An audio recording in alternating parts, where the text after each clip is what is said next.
Bismillahirrahmanirrahim. Assalamualaikum warahmatullahi ta'ala wabarakatuh.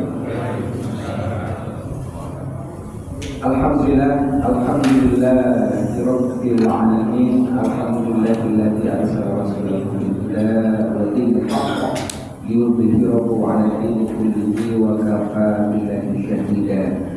Asyhadu an la ilaha illallah wahdahu la syarika lahu wa asyhadu anna sayyidana Muhammadan abduhu wa rasuluhu la nabiyya wa la rasula ba'dahu. Allahumma shalli ala sayyidina Muhammad al-Fatih lima uliq wal khatimi lima sabaqa nasrul haqqi bil haqq wal hadi ila siratal mustaqim wa ala alihi haqqa qadrihi wa miqdarihi al-'azim. Amma ba'du. Para jemaah, Bapak Ibu yang sama-sama dimuliakan Allah Subhanahu wa taala, alhamdulillah Allah masih menyayangi kita. Allah masih melindungi kita dan Allah masih menjaga kita, terutama iman Islam yang masih terus kita jaga dan rawat bersama untuk kita takarrub kepada Allah, mendekatkan diri kepada Allah dengan kemudian kita beribadah kepada Allah. Mudah-mudahan segala sisa umur yang Allah berikan ini, segala kesempatan yang Allah berikan ini, dan segala waktu yang telah Allah berikan berkah kepada kita bisa memanfaatkan sebaik mungkin untuk meningkatkan ibadah hanya untuk mendekatkan diri kepada Allah Subhanahu wa taala. Dan mudah-mudahan kita semua digolongkan oleh Allah bersama orang-orang yang bertakwa di sisi Allah Subhanahu wa taala. Amin. Allahumma amin. Salawat dan salam Allah kita haturkan kepada yang junjungan kita Nabi Muhammad SAW dengan ucapan Allahumma sholli ala sayyidina Muhammad wa ala ali sayyidina Muhammad. Mudah-mudahan dengan ucapan salawat kita Rasulullah SAW berkenan menjadikan kita, mengelompokkan kita sebagai umatnya yang akan mendapatkan syafaatnya. Tidak hanya kebaikan-kebaikan di dunia yang kita raih, tetapi juga terutama kebaikan di akhirat yang Rasulullah SAW berkenan memberikan syafaat kepada kita melalui surga Allah Subhanahu wa taala. Amin. Allahumma amin. Para jemaah yang sama-sama dimuliakan Allah Subhanahu wa taala, salah satu daripada panggilan iman yang terbaik yang Allah berikan kepada kita adalah nilai ketakwaan. Dan nilai takwa ini sangat mahal. Tidak semua orang diberikan nilai takwa. Banyak orang yang kemudian secara Islam mengenal tentang Islam, sudah memasuki dan mempunyai tiket Islam, tapi hanya sekedar berislam, hanya sekedar mengenal. Yang kemudian belum memasuki tentang imannya. Nah, ketika berislam kemudian disempurnakan dengan berimannya, dan kemudian disempurnakan dengan ihsannya, maka inilah yang akan melahirkan sosok hamba-hamba Allah yang bertakwa di sisi Allah SWT. Kalau kita hanya mengenal tentang Islam, rukun Islamnya saja, kita bersyahadat, kita kemudian sholat, kemudian zakat, puasa, dan kemudian menyempurnakan dengan ibadah haji, ini masih berupa kulitnya.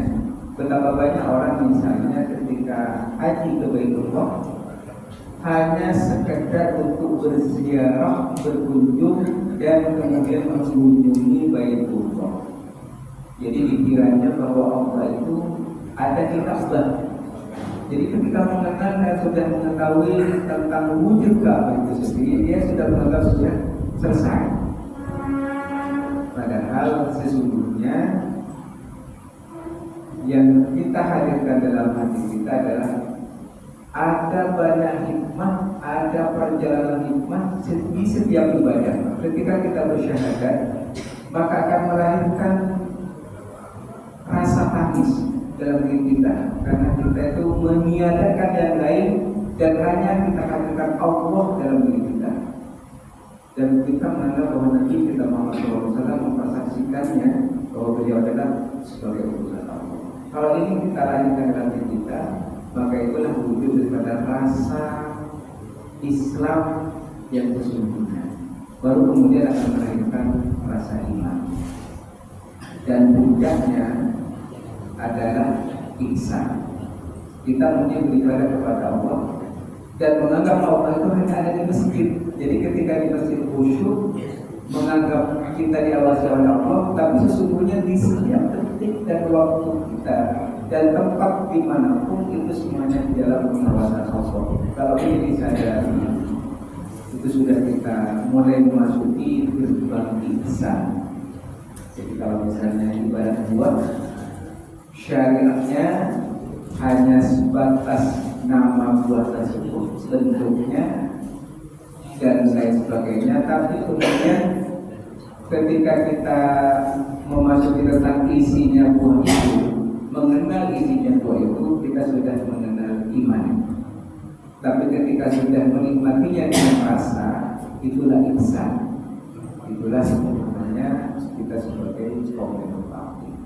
Mudah-mudahan kita semua terus digerakkan, terus ditetapkan oleh Allah sebagai orang-orang bertakwa di sisi Allah Subhanahu wa taala.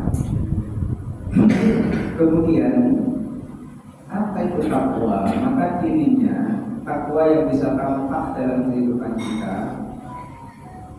Jadi takwa kalau misalnya kita urai dari taknya saja adalah tawadhu. Jadi orang yang mengaku dirinya bertakwa kepada Allah pasti akan melahirkan sosok pribadi yang tawadhu. Tawadhu itu adalah rendah hati, tidak sombong, tidak menganggap dirinya sebagai aku yang harus diakui oleh orang lain, tapi menganggap dirinya yang rendah di hadapan Allah Subhanahu wa taala, kemudian menghormati sesama dan tidak menyombongkan diri. Makanya kalau kita ilustrasikan dalam sholat sesungguhnya akan melahirkan sikap-sikap tawadhu. Kenapa? Karena puncaknya ketakwaan kepada Allah Subhanahu wa taala. Contoh, kepala kita sangat berharga. Siapapun yang menjitak, memukul kepala kita pasti akan kita lahir yang namanya amarah dan lain sebagainya. Kita tidak terima dipukul kepala kita karena ini berharga. Tapi ketika kita menghadap Allah Subhanahu wa taala, maka kepala ini disamakan dengan isi perut kita, disetandarkan ketika kita rukuk. Baru puncaknya ketika kita sujud kepada Allah, kepala yang berharga ini kemudian bersungkur di hadapan Allah, kemudian menyentuh tanah, maka kepala yang berharga ini ternyata lebih rendah daripada perut kita dan berikut dengan isi-isinya. Ini hanya sekedar apa tujuannya untuk menghadap Allah SWT. Nah ini yang akan melahirkan sikap tawadhu. Maka kalau ini belum kita rasakan dalam kehidupan kita sehari-hari untuk melahirkan sikap tawadhu, maka kita mungkin nilai ketakwaannya itu masih dalam proses. Yang kemudian yang kedua adalah qanaah. Takwa iya. Qanaah itu menerima apa yang diberikan oleh Allah Subhanahu wa taala. Apapun yang diberikan Allah, kita ingat bahwa rukun iman yang keenam itu adalah beriman kepada takdir Allah, bi khairihi wa syarrihi, yang baik-baik maupun yang buruk semuanya adalah takdir Allah Subhanahu wa taala. Kalau kita hanya percaya, hanya menerima yang baik saja, kemudian menolak yang buruk, itu belum mencapai puncak takdir Allah Subhanahu wa taala.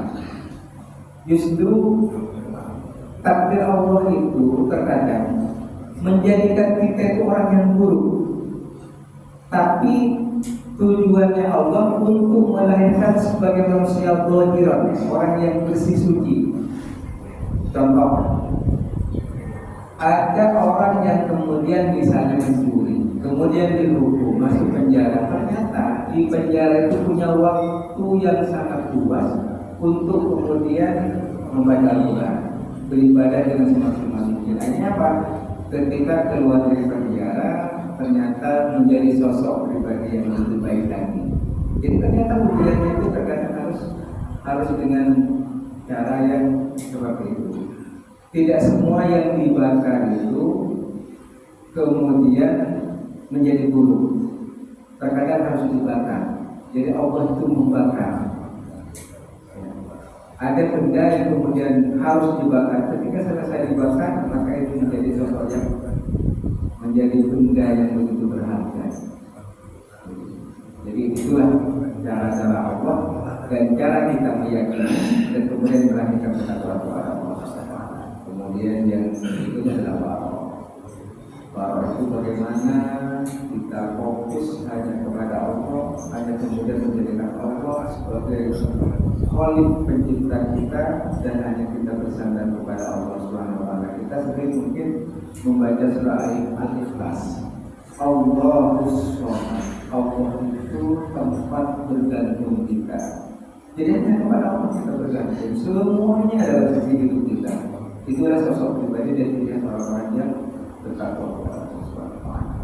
Jadi kalau kita masih bergantung kepada yang lain, pada benda lain, kepada orang lain, itu belum melahirkan dan belum memaknai Allah Subhanahu.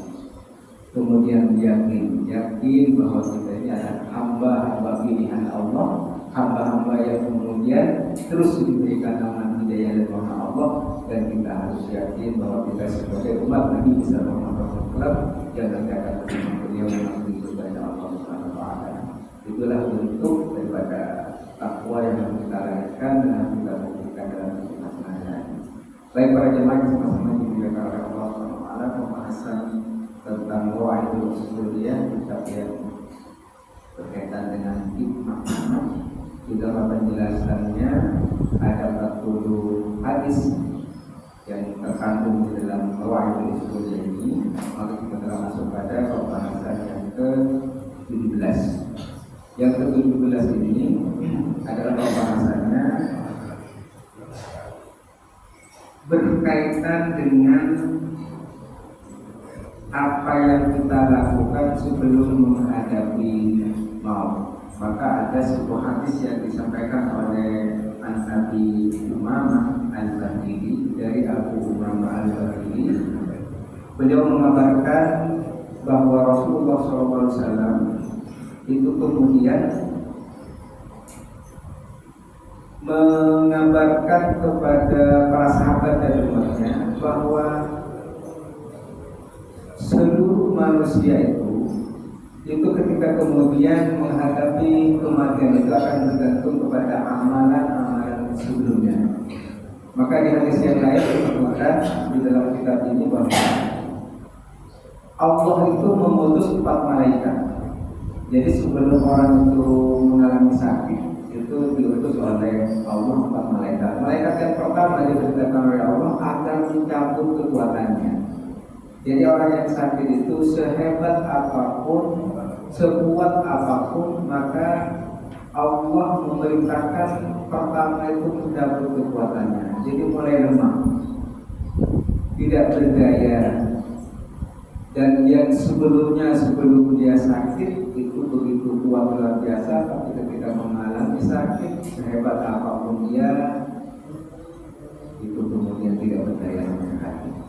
Itu menunjukkan bahwa malaikat yang pertama yang diberikan oleh Allah adalah untuk mencabut kekuatannya sehingga dia menjadi lemah.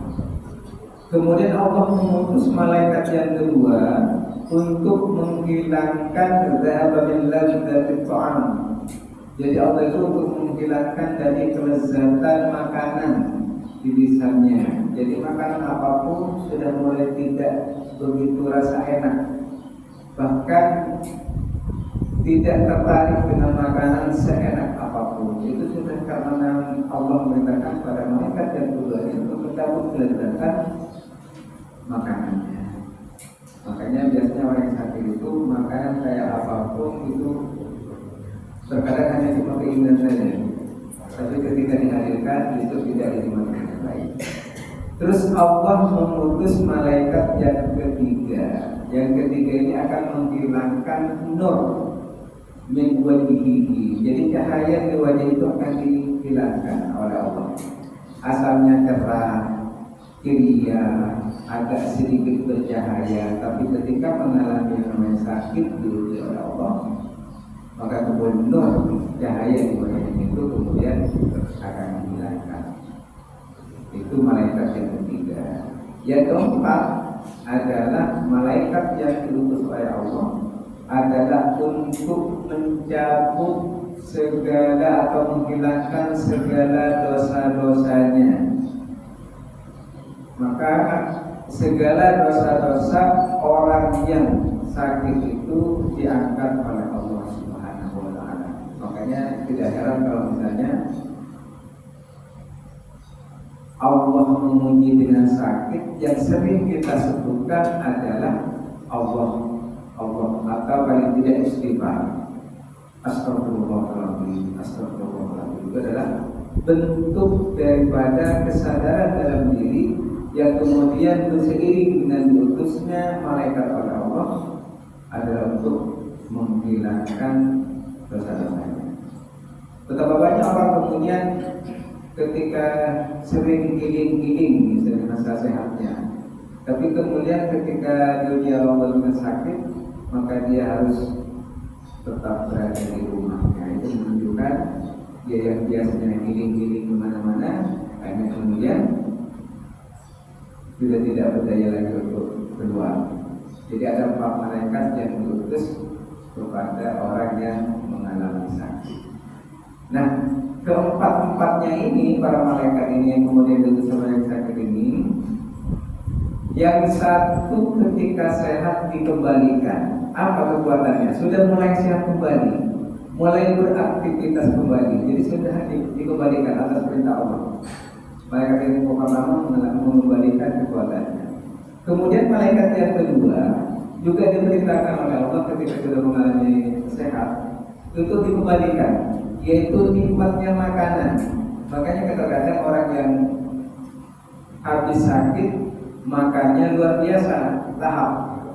Kalau dalam bahasa Inggrisnya pemayu, pemayu ya, kalau dalam bahasa Sunda.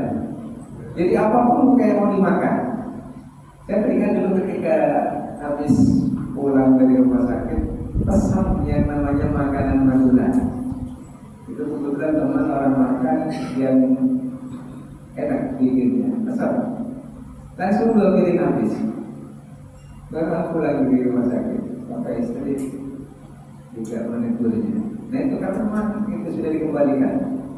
Nikmatnya makanan seperti apa, kemudian tahapnya luar biasa. Dan kemudian yang ketiga, aura wajahnya sudah dikembalikan oleh Allah atas perintah Allah terhadap malaikat yang ketiga. Jadi wajahnya mulai cerah kembali, mulai ceria kembali. Namun yang keempat, malaikat yang keempat ini tidak diperintahkan oleh Allah untuk mengembalikannya. Ketika dia mencakup dosa-dosanya semasa dia hidupnya, semasa sehatnya, maka oleh Allah tidak diperintahkan untuk dikembalikan lagi dosa-dosanya. Disuruh buang oleh Allah ke laut. Jadi dosa-dosa yang kita lakukan memasuki masa sakitnya, dan ketika menderita atau mengalami rasa sakitnya, maka dosa-dosa yang pernah dilakukannya itu dan atas perintah Allah dicabut dalam dirinya, maka tidak diperintahkan untuk dikembalikan oleh Allah, tapi dibuang. Sampai kemudian malaikat berkata Allah, kita diutus dengan 4 malaikat. Yang pertama sudah kau berikan dan diberitakan untuk mengembalikan terhadap orang yang sakit ini. Yang kedua pun sudah kembali. Yang ketiga, kenapa saya yang keempat ini kok tidak diberitakan untuk mengembalikan? Maka itulah kata Allah sebagai rahmatnya, rahmat Allah Subhanahu wa taala. Jadi ternyata kekuatan iman yang ada dalam diri kita itu bisa melahirkan hadirnya rahmat kasih sayang Allah Subhanahu wa taala. Maka di dalam hidup kita sesungguhnya yang paling berharga itu adalah ketika lisan kita dibiasakan dengan lafaz la ilaha ilaha illallah Muhammadur Rasulullah. Kenapa? Karena tauhid inilah yang harus kita terus jaga dan rawat sepanjang hidup kita sampai kita nanti menghadap Allah Subhanahu wa taala. Terkadang kita akan lupa. Makanya kemudian sering-sering mengucapkan la ilaha illallah Muhammadur Rasulullah. Itu hadisnya jelas. Maka la ilaha illallah faqad dakhala al-jannah. Siapa yang mengucapkan la ilaha illallah Muhammadur Rasulullah pasti akan dimasukkan oleh Allah ke dalam surga Allah Subhanahu wa taala. Ini menunjukkan bahwa kunci dalam hidup kita adalah la ilaha illallah Muhammadur Rasulullah. Itu tidak sekedar kemudian kita hafalkan. La ilaha tiada Tuhan illallah, hanya Allah Ta'ala. Hanya Allah Subhanahu wa taala yang harus kita jadikan sebagai Tuhan. Tidak ada Tuhan yang lain. Makanya kalau Nur Khalis Majid dulu mengatakan tidak ada Tuhan kecil dan kecuali hanya Tuhan besar. Nah, itu dalam Islam alternatif buku beliau. Jadi hanya Allah. Kadang kita tidak melahirkan Allah dalam diri kita. Kita masih bergantung kepada yang lain. Kita masih menganggap Tuhan yang lain itu begitu berharga dalam diri kita. Nah, melahirkan tentang bagaimana hanya bergantung dan hanya menjadikan Allah sebagai sosok zat yang wajib kita sembah dan wajib untuk kita jadikan sebagai pegangan dalam hidup kita. Ini butuh proses. Prosesnya yang pertama itu sering melafalkan la ilaha illallah Muhammadur Rasulullah dalam diri kita.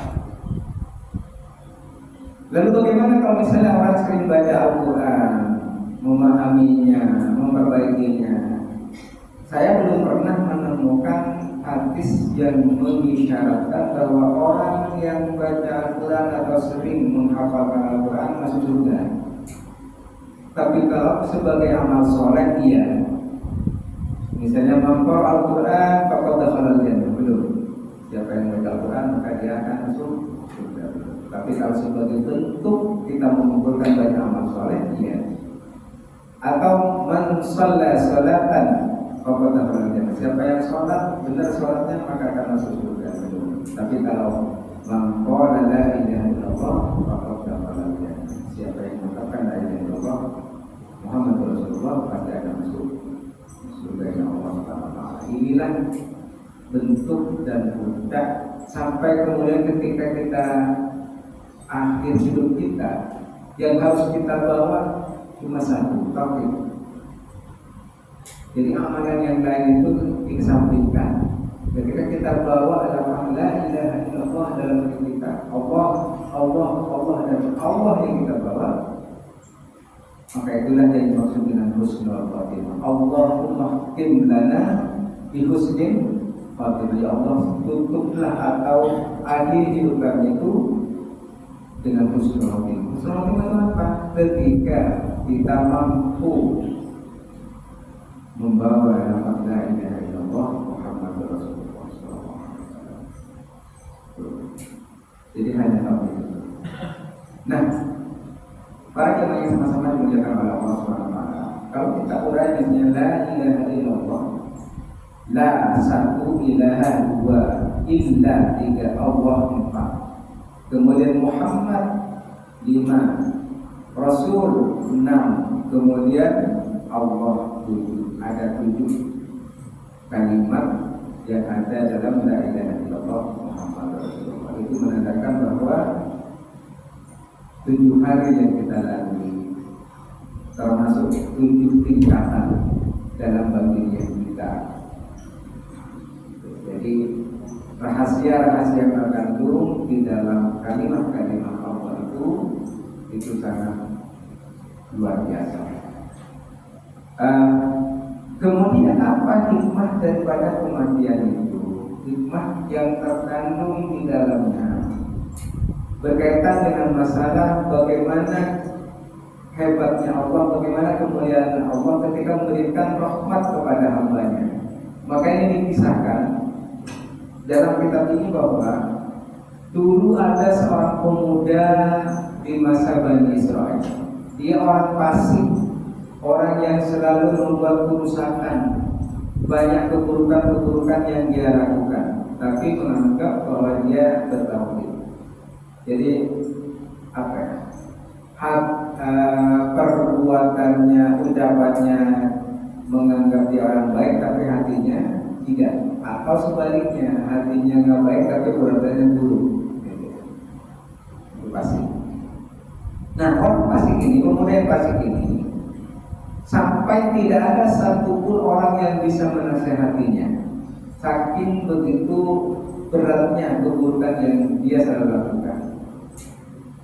Nah, karena keburukan-keburukan itu telah menimbulkan banyak keonaran, banyak kegelisahan di kalangan umatnya di Bani Israel bangsa itu, maka kemudian mereka berdoa kepada Allah, ya Allah, kami mohon agar, ya istilahnya kalau misalnya kita, ya mudah-mudahan cepat dihilangkan gitu ya dari desa itu, dari negeri itu permohonan mereka.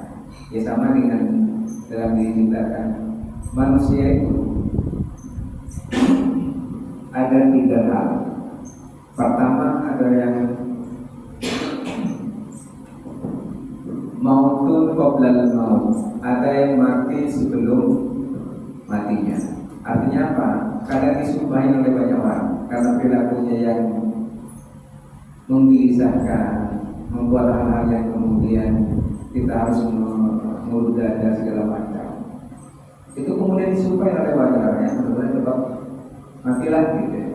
Jadi diminta mautun qoblal maut, mati sebelum mati. Ada yang kemudian mautun indal maut, ada yang kemudian mati ketika sudah waktunya meninggal. Itu biasa dan sering kita saksikan, bahkan kita sering urus bersama.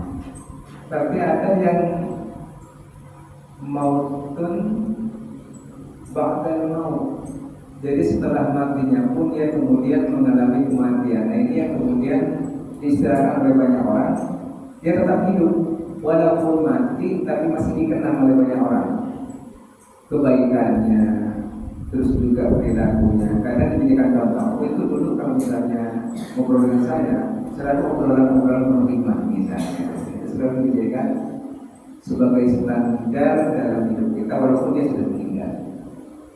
Nah, jadi ada orang yang mati sebelum waktunya, ada yang mati sudah waktunya, dan ada yang hidup walaupun sudah dalam keadaan meninggal.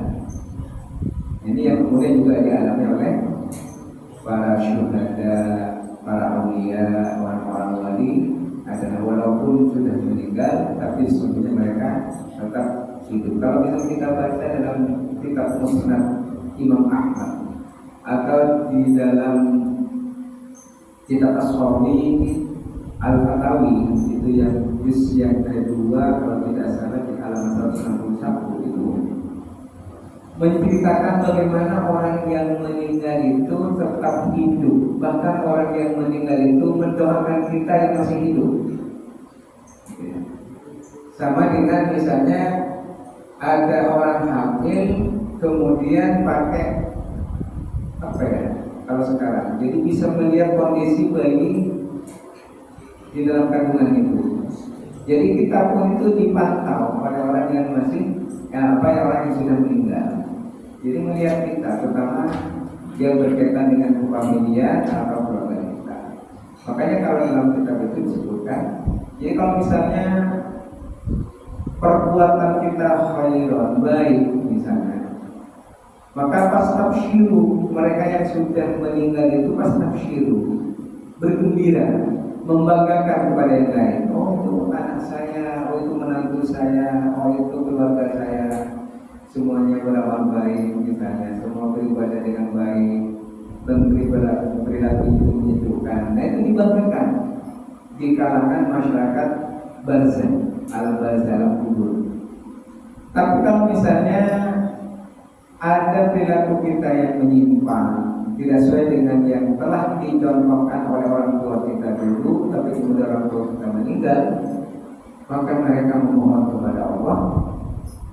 Allahumma la tudhirhum hatta tahdiyahum kama hadaitana. Ya Allah, jangan kau wafatkan anak-anak atau keluarga itu sebelum mereka itu mendapatkan hidayah sebagaimana kau telah memberikan hidayah kepadaku. Itu yang disampaikan oleh ahli hukum keluarga kita yang sudah meninggal. Makanya kita jangan sampai kemudian meninggalkan doa, usul doa atas nama keluarga kita meninggalkan kita. Jadi mereka mendoakan kita. Jadi enggak, kalau misalnya kita bersandar kepada hadis, idza mata banu adam faqara amaluhu, maka yang amalnya itu putus, yang putus itu cuma amalnya. Kalau sudah meninggal anak Adam atau kita sebagai manusia, ingko amaluhu, maka putus amalnya. Yang putus itu cuma amalnya. Misalnya dia meninggal, amalnya apa? Baca Al-Quran, sudah tidak bisa lagi. Sholat, tidak ada. Itu yang putus. Tapi untuk yang lain tetap. Ya. Makanya suka kejadian yang mundur tamawiti awaladun soleh itu yang merupakan yang masih tetap dirasakan oleh orang yang meninggal. Jadi kalau misalnya kullu nafsin dha'iqatul maut, kullu nafsin dha'iqatul maut, setiap yang bernafas itu, setiap yang berjiwa itu pasti akan mengalami kematian. Jadi dha'iqah itu daun itu rasa, merasakan. Jadi setiap yang berjawa hanya merasakan kematian, tapi kita sebagai manusia tidak mati karena ruh itu dari Allah dan akan kembali kepada Allah dan nanti akan kita pertanggungjawabkan di hadapan Allah. Tapi kalau jasad ini hanya bungkus, hanya kendaraannya saja untuk dipinjamkan oleh Allah untuk dimasukkan ruh ke dalamnya. Jadi antara jasad dengan ruh ini berbeda. Kalau jasad sudah selesai ketika kita dikubur, tapi ruh nanti akan kita pertanggungjawabkan di hadapan Allah dan akan kembali kepada Allah. Makanya inna lillahi wa inna ilaihi raji'un. Kepada Allah kita kembali. Nah, apa itu yang kembali kepada Allah? Nah, bercerita tadi tentang hikmah yang terkandung dalam kitab Wahyu tersebut, ya. Seorang pemuda yang melakukan kefasikan ini ternyata diusir. Allah mengutus Nabi Musa untuk mengusirnya dari negeri ke negeri. Diusir di satu negeri, kemudian diusir lagi terus sampai diusir sampai sang pemuda ini pindah ke suatu tempat yang asing. Tidak ada binatang buas, tidak ada manusia, dan tidak ada satupun makhluk di dalamnya. Maka kemudian pemuda yang fasik ini tersingkir, kemudian terisolir di tempat ini. Maka kemudian sang pemuda ini sampai pada puncak kesadarannya. Dia kemudian bersyukur kita mohon kepada Allah, ya Allah, kalau misalnya ada ibuku di sampingku, ya Allah, pasti ibuku ini akan menangis untuk ibu dan akan mendoakanku, kata sang pemuda ini. Jadi sudah sampai pada puncak kesadarannya. Andaikan ya Allah ada bapakku, pasti bapakku inilah yang akan mengurus diriku, memandikanku, mengkafatkan, kemudian menyolatkannya dan kemudian menguburkan kalau saya nanti meninggal, kata sang pemuda ini. Ya Allah, kalau misalnya ada istriku, tentu dia akan merasa kehilangan ketika berpisah denganku, dan bahkan anak-anakku, ya Allah, pasti dia akan menangis mengiringi di belakang jenazahku, mendoakanku agar aku ini walaupun seburuk apapun perbuatanku, pasti anak-anakku akan meminta kepada Ya Allah agar aku ini tetap menetapkan rahmat-Mu, kata sang pemuda ini. Maka karena sampai pada puncak kesadaran seperti ini, maka Allah itu kemudian mengutus malaikat yang menyerupai ibunya, menyerupai bapaknya, menyerupai istrinya dan juga anak-anaknya. Kemudian datang kepada pemuda ini. Nah, ketika datang kepada maka pemuda ini merasa senang karena dikelilingi oleh orang-orang yang sesuai dengan permintaannya. Kemudian sang pemuda ini karena saking bahagianya, maka kemudian diserupakan oleh Allah malaikat itu dengan keluarganya. Maka kemudian Allah itu memberikan rahmat kepada pemuda ini. Jadi dosa-dosanya yang telah dilakukannya itu kemudian diampuni oleh Allah SWT. Sampai malaikat itu bertanya, ya Allah, kenapa Kau berikan rahmat kepada orang ini? Padahal ini perilakunya, kalau bahasa kita mungkin bermotorah, sangat buruk dalam setiap sisi kehidupannya. Tapi apa Kau? Nah, karena rintihannya di akhir hayatnya itu, dan dia menyadari keburukannya, ya Allah, kalau Kau misalnya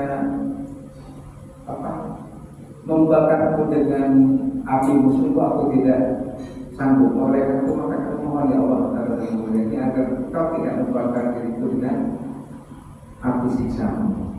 Itu kata sang pemuda. Inilah yang kemudian wujud kesadaran ini yang melahirkan Allah itu memberikan rahmat kepada kita.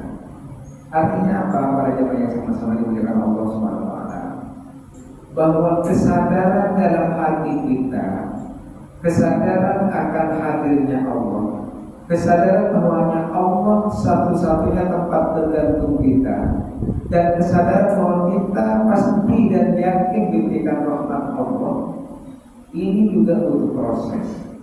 Terkadang kita dengan amal kita sudah merasa bangga bahwa kita akan menjadi penghuni surga Allah. Nah, kebanggaan inilah yang melahirkan kesombongan. Kesombongan itu sangat dibenci oleh Allah Subhanahu wa Ta'ala. Nama-nama Allah boleh kita wujudkan dalam kehidupan kita sehari-hari, Asmaul Husna. Tapi satu yang tidak boleh ada dalam diri kita, Al-Mutakabbir, rasa sombong. Jadi kita tidak boleh sombong dengan amal kita, tidak boleh sombong dengan ibadah kita, dan tidak boleh menyebutkan bahwa masih ada aku. Kalau masih kita menganggap sebagai aku yang harus kita akui, berarti kita belum bergantung sepenuhnya kepada Allah SWT. Jadi inilah puncak keimanan ketakwaan kepada Allah, dan itu sulit untuk kemudian diceritakan karena masing-masing kita punya cerita dan pengalaman yang berbeda untuk ini. Jadi kalau misalnya bagaimana sih rasanya sholat yang khusyuk, pasti antara satu dengan lain berbeda. Antara satu dengan lain berbeda. Tidak bisa kan itu rasa tidak bisa diceritakan. Pengalaman itu berbeda. Jadi jangan kemudian menganggap misalnya saya tadi jadi imam, kemudian para jemaah menganggap bahwa wah, kalau waktu ini sudah khusyuk, belum tentu. Jadi imam saya pada apapun belum tentu akan memberikan khusyuan dan rasanya menikmati rasanya sholat yang benar itu belum tentu. Tapi bisa jadi para jemaah yang kayaknya biasa-biasa saja sholatnya itu justru menemukan kekhusyuan, menemukan titik sentral tauhid di hatinya, sehingga kemudian hanya bergantung kepada Allah dan hanya Allah yang ada dalam dirinya. Itu yang kemudian bisa berbeda-beda. Nah, apa yang terjadi? Maka kemudian Nabi Musa ketika diutus oleh Allah terhadap pemuda ini, maka diperintahkan lagi oleh Allah, ya wahai Musa, kalau kamu datang ke daerah ini, ada seorang pemuda yang sudah sakaratul maut menghadap Allah SWT. Tolong urus, gitu ya. Dimandikan, dikafankan, kemudian dikuburkan. Itu perintah Allah. Hanya Nabi Musa datang. Ketika datang dia heran, ya Allah, ini kan orang yang kau perintahkan diusir, ya. Tapi karena ini ketika masih hidup ada kesadaran tentang bagaimana amalan dan perilaku serta kecintaannya kepada keluarganya dan permohonan kepadaku, kata Allah, maka aku memberikan rahmat dan aku memberikan ampun, menghilangkan segala dosanya, dan aku menjadikan ini sebagai hamba yang dirindu. Jadi termasuk aulia, orang melakukan dosa tapi dianggap sebagai aulia oleh Allah SWT. Mudah-mudahan kita mungkin ya amalan kita tidak seberapa, tapi puncak kesadaran kita tentang Allah itu menjadi luar biasa.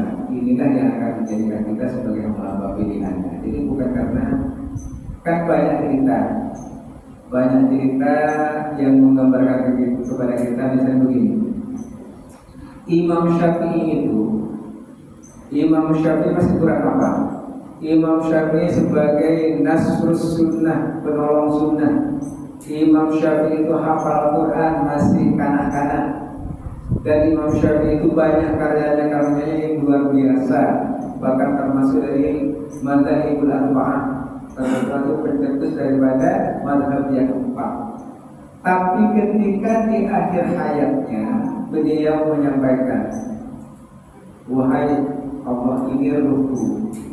Saya tidak tahu apakah ruhku ini harus takliyah, harus saya betul-betul mensyukuri terhadap nikmat Allah dengan ruh ini yang akan mengantarkan ke dalam surga-Mu ya Allah. Apakah aku akan takziah, kata Imam Syafi'i, merasa sedih dengan ruh ini karena engkau akan menjebloskannya ke dalam neraka. Jadi Imam Syafi'i di akhir ayatnya itu sampai pada puncak seperti itu ibadahnya sudah luar biasa, mengarang kitab dan hafal Quran itu sudah diuji. Bahkan kalau bulan Ramadan beliau itu khatam Quran itu 60 kali, berarti satu hari 2 kali khatam. Kalau kita kan sampai selesai Ramadan terkadang tidak khatam. Itu Imam Syafi'i. Bahkan kalau misalnya kita mengambil tiba juga dari Rabi'ah Adawiyah, seorang filsuf wanita, beliau itu ketika berdoa ini hebat. Pertama dia menyatakan begini, ya Allah, jika aku beribadah karena mengharap surga-Mu, kata Adawiyah, maka berikan surga itu kepada orang yang kau sukai, yang kau cintai. Atau kalau aku beribadah karena takut pada darah kamu, maka bakarlah aku dalam neraka-Mu. Tapi ya Allah, kalau misalnya aku karena mengharap ridho-Mu dan aku hanya untuk karena-Mu dan hanya karena mengharap diri-Mu ya Allah, jangan kau pernah tinggalkan aku, kata Rabi'ah. Jadi ini puncak daripada tauhid kepada Allah yang luar biasa. Dan ini memang tidak semua orang diberikan tingkat kesadaran seperti ini. Tapi mudah-mudahan dengan beberapa ikhtiar yang telah kita pelajari bersama, mudah-mudahan menjadi pelajaran kepada kita. Pertama, ketika kita menghadapi yang namanya kematian, maka mudah-mudahan kita mohon kepada Allah. Jangan sampai kita lupa. Ketika sholat kita berdoa kepada Allahumma khtim lana bi husnil khatimah wala tahtim lana bi su'il khatimah. Ya Allah, akhir hidup kami dalam keadaan husnul khatimah, jangan Kau akhir hidup kami dalam keadaan su'ul khatimah. Ini permohonan kita kepada Allah. Kenapa? Karena sehebat apapun kita beribadah kepada Allah, dari kecil sampai mungkin akhir hidup kita, belum tentu mengatakan kita ke dalam surga Allah dan mendapatkan Allah SWT. Tapi betapa banyak orang yang perilakunya tidak sesuai dengan apa yang kita inginkan, kadang jelek, kadang buruk segala macam, tapi justru di puncak akhir hidupnya dia membawa lafaz la ilaha illallah, dan inilah yang mengantarkan dia nanti ke dalam surganya dan mendapatkan rahmat Allah SWT. Banyak kisah-kisah yang bisa kita jadikan sebagai pelajaran. Ada orang tidak pernah beribadah, sahabat Nabi tidak pernah beribadah, tidak pernah sholat, tidak pernah zakat, tidak pernah puasa dan lain sebagainya. Tidak satupun ibadah dan perilaku baik yang dilakukan tapi dimasukkan ke dalam surga Allah. Namanya sahabat Usaid. Jadi pagi menyatakan syahadat masuk Islam, sorenya dia diajak oleh Nabi untuk berperang terjadi di Allah, ternyata syahid. Itu tidak pernah beribadah tapi langsung mati syahid dan masuk surga Allah. Ada orang mungkin perilakunya jelek. Ada WTS yang mungkin sering kita lihat, ada WTS. Kemudian di tengah perjalanan ada anjing yang kehausan, dia sangat peduli dengan rasa cintanya kepada makhluk Allah ini, maka kemudian berusaha untuk kita minum, dan ternyata apa? Sudah perbuatannya fahsya wal munkar jelek, dan kemudian yang ditolong juga binatang yang tidak bisa kita makan, tapi karena kesadarannya itu maka orang ini kemudian dimasukkan ke dalam surga Allah. Ada juga orang yang membunuh sampai 100 orang, 99 orang datang kepada orang yang ahli ibadah, ya Syekh, apakah saya masih dibukakan pintu taubat oleh Allah? Padahal saya sudah membunuh 99 orang. Oh tidak ada, kamu itu sudah dosa besar. Kata Syekh ini, setiap satu jiwa yang dibunuh sama dengan membunuh seluruh jiwa di dunia. Maka kemudian digenapkan oleh orang ini, Syekhnya juga dibunuh, genap 100. Nah kemudian datang lagi ke Syekh satunya, Syekh saya sudah membunuh 100 orang baru saja. Kira-kira saya masih dibukakan pintu taubat oleh Allah. Selama kamu masih ada kesadaran berbuat taubat kepada Allah, sekarang datang ke masjid, bersujud, memohon kepada Allah mengampun, maka pasti Allah akan berikan ampun. Dan di tengah perjalanan belum dia bertaubat, belum dia bersujud kepada Allah, ternyata meninggal dunia. Maka karena diukur oleh malaikat lebih dekat kepada masjid, lebih dekat daripada bentuk taubatnya permohonan ampun kepada Allah, maka ternyata orang ini dimasukkan ke dalam surga Allah SWT. Dan mudah-mudahan kita yang dari sejak lahir sudah beribadah, melakukan puji amal soleh, itu mudah-mudahan semakin dikuatkan oleh Allah, dijadikan sebagai hamba mutakin, dan di akhir hidup kita dijadikan oleh Allah sebagai orang yang husnul khotimah. Baik para jemaah yang telah mendengarkan Allah sudah 6 lewat 3 menit sampai 10 menit kalau tidak lewat 10. Baik, barangkali ada yang mau ditanyakan, dipersilakan.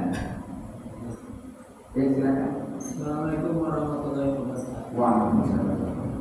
Tadi sudah jelaskan ada 4 malaikat yang ditugaskan pada manusia yang bilang kematian, mencabut kekuatannya, rasanya, ingatannya. Nah yang terakhir ini mengembalikan itu semua. Jadi proses yang selama ini kita kadang orang sakit di usia muda kita lihat. Terus ada yang memang setelah sakit berat hidup kembali. Berarti malaikat yang keempat ini mengembalikan itu. Tapi ada yang langsung meninggal. Nah, berarti tugas 4 malaikat sempurna. Nah, saya ingin tanyakan bagaimana kematian yang mendadak, ya kecelakaan dan sebagainya, jantung. Padahal kita lihat sehat-sehat saja, tindakannya masih bagus. Nah ini berlaku atau tidak, ya kan? Tentang malaikat yang kembali. Itu saja Pak. Terima kasih. Baik, ada lagi? Kalau tidak ada kita bahas. Baik. Jadi standarnya Allah itu adalah di setiap hamba yang akan menghadap Allah, itu Allah mengutus 4 malaikat. Jadi mencabut kekuatannya, kemudian bentuknya makanan juga dicabut, dan kemudian nur atau cahaya dalam wajahnya juga dicabut, dan kemudian dikembalikan ini semua kecuali satu yang terakhir itu adalah tentang diangkatnya dosa-dosanya selama hidupnya. Nah lalu bagaimana kalau misalnya mati mendadak misalnya, atau kemudian, nah ini tidak berlaku. Tapi ketika dia mengalami ujian itu sudah pasti ketika mengalami sakit itu pasti di dalam pengampunan Allah. Jadi orang sakit itu pertama sebagai kafarat dosa-dosanya, sebagai penggugur dosa-dosanya. Karena tidak mungkin orang yang sakit jalan-jalan ke mall, jalan-jalan kemana-mana misalnya. Itu menandakan apa? Waktu sakitnya itu Allah jadikan sebagai waktu untuk kesadaran diri bertaubat kepada Allah. Yang kedua, biasanya orang sakit-sakit itu pasti yang disebut asma Allah, astagfirullah, astagfirullah. Itu seperti itu. Itu menunjukkan apa? Bahwa dengan sakitnya itu merupakan takdir Allah untuk menjadikan hamba ini selalu ingat kepada Allah, selalu ingat akan rasanya. Kan biasanya kalau sakit itu ingat tentang masa lalunya. Ya Allah, saya dulu pernah mencinta orang ini. Ya Allah, apa sengaja karena guyon. Nah itu kemudian timbul kesadaran. Akhirnya kemudian meminta kadang kepada keluarganya, oh ya saya kalau bisa ketemu sama si Anu misalnya orang ini karena saya dulu pernah berdosa. Itu sebagai apa? Yang kemudian menaikkan derajatnya. Jadi kalau misalnya dia hidup, sehat, sakit, kemudian meninggal, maka akan menaikkan masa sakitnya sebagai pengangkat derajatnya. Jadi derajat itu akan lebih baik. Makanya kalau misalnya justru bagus kalau misalnya sehat, kemudian sakit, meninggal. Kenapa? Karena ketika meninggal dalam sakit itu pertama dalam keadaan bersih, artinya karena banyak istighfar kepada Allah sebagai penggugur dari dosa-dosanya dan diangkat derajatnya oleh Allah SWT. Makanya kalau ada salah satu sahabat dulu namanya siapa ya? Itu datang karena buta, datang kepada Nabi. Ya Rasul, saya ini buta. Gimana kalau saya beribadah kepada Allah? Saya kan nggak bisa. Saya boleh nggak minta doamu agar saat ini waktu masa tuanya kita diujar dia sendiri. Bisa nggak kalau misalnya saya mohon kepadamu agar disembuhkan dari penyakit ini? Maka Rasul menyampaikan, ya bisa, saya mohon kepada Allah untuk disembuhkan. Tapi justru ketika kamu nanti sembuh, maka hilang juga nikmatnya ibadah dan bahkan doa-doa itu tidak akan dijawab oleh Allah. Jadi justru ketika kita sakit, itu banyak hal yang kemudian diistimewakan oleh Allah. Doanya dijawab, dosanya tidak ada, dan kemudian pangkat derajat kemanusiaan itu diangkat oleh Allah Subhanahu wa Ta'ala. Nah, ini yang terjadi juga pada para sahabat. Ya mudah-mudahan, ya tapi siapa yang tidak akan pernah sakit? Ya, pasti akan mengalami sakit. Itu ini on, itu pun pernah sakit katanya. Tapi sampai sekarang kan jadi sejarah yang memilukan. Jadi katanya jangan dilihat masalah kurusnya, lihat dampak dari kesulitan semasa hidupnya. Itu kerajaan sama-sama menjaga Allah. Jadi kita tidak tahu apakah kita nanti akan husnul khotimah atau su'ul khotimah. Oleh karena itu maka memperbanyak doa dan mohon kepada Allah, mohon ampunan kepada Allah SWT.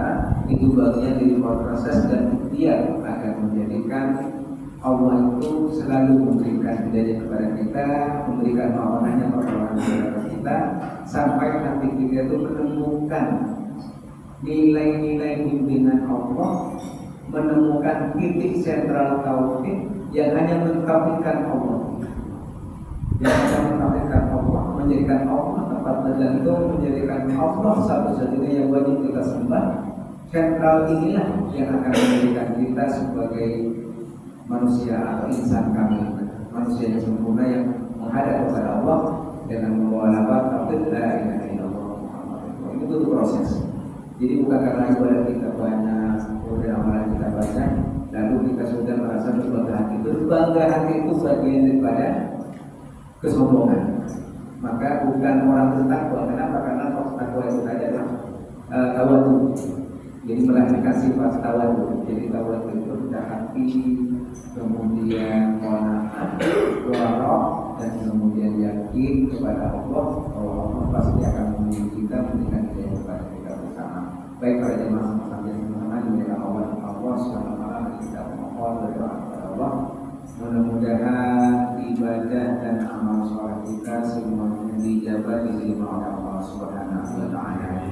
Dan mudah-mudahan kita semua, anak keturunan kita, keluarga kita semuanya sama dengan kita di dalam bimbingan Allah, dalam ketakwaan dan seorang taqarrub kepada Allah SWT bersama para nabi, para aulia, para as-siddiqin, para sholihin, dikumpulkan semuanya dalam surga Allah Subhanahu wa Ta'ala. Ala hadhihi ya wa kulli niyatin sholihatin Fatihah.